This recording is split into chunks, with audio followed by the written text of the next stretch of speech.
Assalamualaikum warahmatullahi wabarakatuh. Rahayu, rahayu, rahayu, salam jagat raya.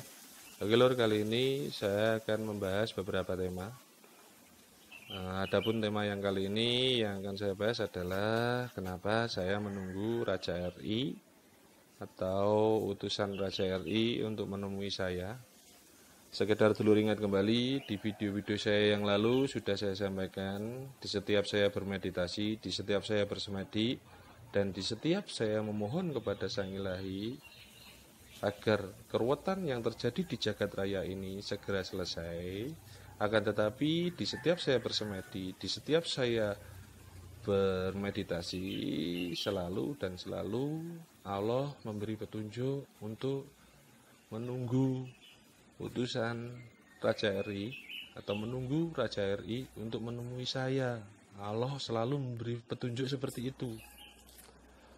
Nah, sekedar dulur ketahui bahwasanya Raja RI itu memiliki Polri, Raja RI itu memiliki Polda, Raja RI itu memiliki Polres, Raja RI itu memiliki Polsek, Raja RI itu memiliki TNI, Raja RI itu memiliki Kodam, Raja RI itu memiliki Kodem, Raja RI itu memiliki Koramil.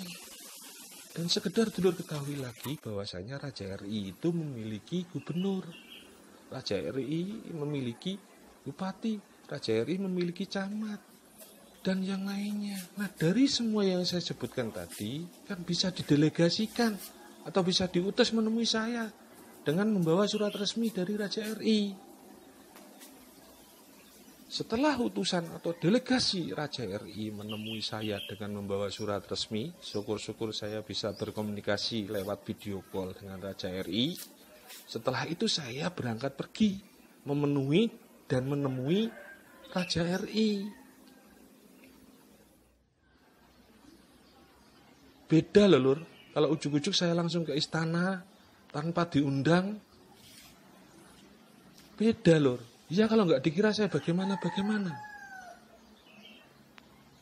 Kenapa saya menunggu? Karena saya ingin mengantisipasi hal-hal yang tidak diinginkan. Beda lur. Orang diundang dengan orang datang sendiri.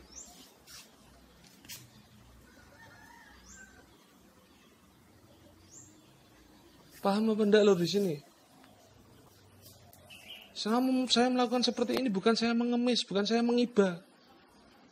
Ini tujuannya untuk kita semua,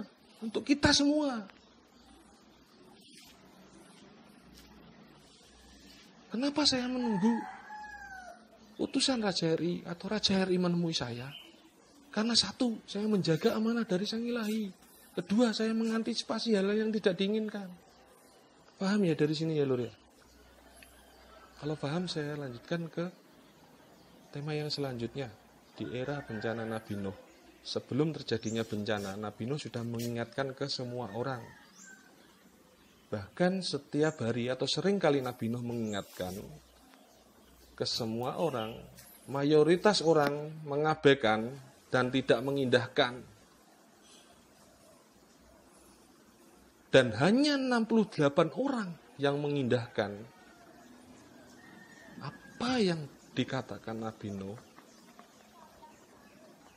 Dan alhamdulillah 68 orang itu selamat dan yang lainnya tidak. Sekedar dulur ketahui, saat terjadinya bencana, ke-68 orang itu naik perahu Nabi Nuh. Orang-orang yang patuh dan mengindahkan apa yang dikatakan Nabi Nuh, itu 68 orang itu naik perahu Nabi Nuh.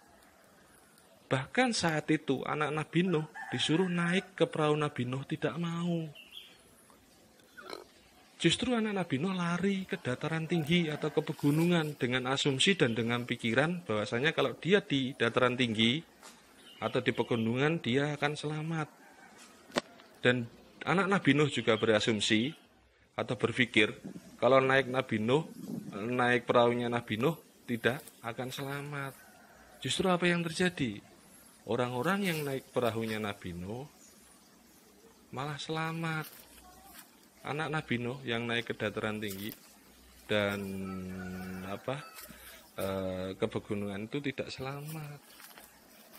Dari sini sudah sangat jelas ya lur ya, bahwasanya hanya orang-orang yang mengindahkan apa yang sudah dikatakan itu yang selamat.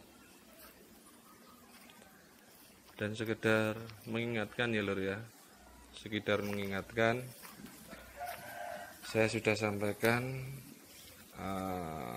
di video saya yang lalu bahwa jika nanti saya tidak bisa bertemu Raja RI, atau jika nanti Raja RI tidak bisa menemui saya, sudah saya katakan di video-video saya yang lalu, insya Allah jagat raya ini akan the end atau tamat ya lur ya.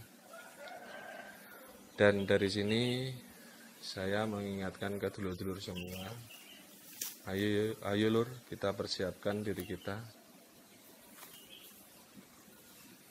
Minimal jika saya tidak bisa bertemu dengan Raja RI, atau jika Raja RI tidak bisa bertemu dengan saya, dan jagat raya ini tamat, minimal kita sudah mempunyai bekal ya lur ya. Oke lur ya, sudah jelas ya di sini. Kalau sudah jelas, saya ke tema yang selanjutnya.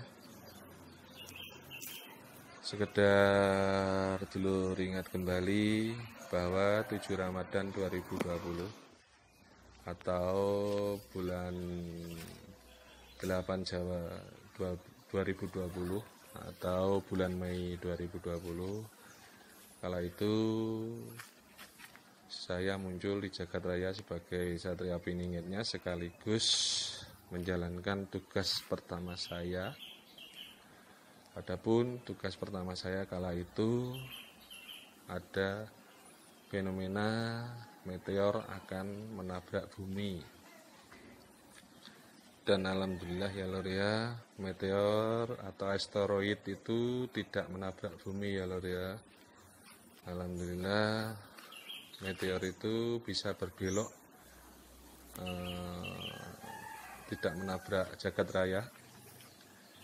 Dan alhamdulillah saat itu saya menjalankan tugas pertama saya berjalan dengan lancar dan sukses. Dan alhamdulillah saat ini kita masih bisa menikmati indahnya jagat raya ini ya lur ya. Adapun tugas pertama itu sudah saya jalankan. Berikutnya saya menjalankan tugas yang kedua ya lur ya. Adapun tugas yang kedua kala itu pada akhir Mei 2020 atau awal Juni 2020, saya diberi tugas untuk meredam atau menstabilkan kemurkaan alam ya lur ya. Jadi sadar tidak sadar, kecil atau besar, selama ini kita telah menzolimi alam ya lur ya. Jadi sadar tidak sadar, kecil atau besar, selama ini kita telah menzolimi alam. Nah, jika dahulu alam murka kepada kita, itu hal yang wajar ya lur ya. Kita dulu ingat kembali bahwa sejak 2019 sampai Mei 2020, intensitas bencana alam di Nusantara atau di jagat raya ini luar biasa ya lur ya. Setiap hari terjadi bencana alam yang luar biasa dan terjadi di mana-mana ya lur ya. Dan alhamdulillah ya lur ya, semenjak awal Juni sampai saat ini dan sampai nanti waktu yang ditentukan oleh Sang Ilahi, alhamdulillah intensitas bencana alam sangat berkurang drastis ya lur ya. Alhamdulillah saya bisa mengendalikan atau menstabilkan kemurkaan alam ini ya lur ya. Alhamdulillah saya menjalankan tugas yang kedua ini berjalan dengan lancar dan sukses ya lur ya. Alhamdulillah saat ini alam bisa saya kendalikan, dan alhamdulillah kemurkaan alam tidak seperti yang lalu ya lur ya.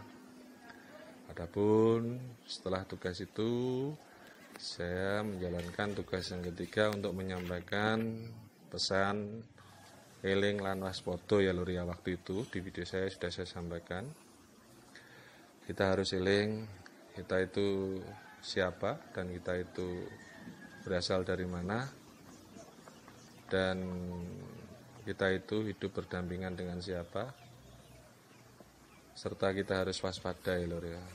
Kita harus waspada.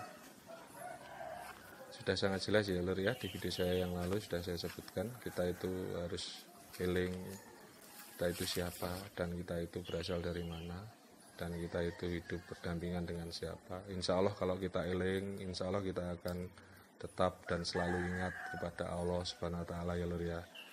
Dan jangan lupa ya lur ya, kita harus waspada. Saat ini COVID-19 atau Corona masih belum selesai ya lur ya. Jadi patuhi protokoler COVID-19 semata-mata demi kesehatan dan keselamatan kita beserta keluarga kita. Dan waspadalah, negeri kita adalah negeri yang rawan bencana. Oke lur ya, cukup sekian ya lur ya video saya. Jika ada kurang lebihnya dalam video saya mohon maaf yang sebesar-besarnya.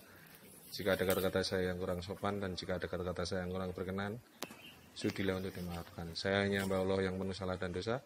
Akhirul kata, wassalamualaikum warahmatullahi wabarakatuh. Rahayu, rahayu, rahayu, salam jagat raya. Jangan lupa tekan subscribe, notifikasi lonceng, like, komen, dan share. Terima kasih.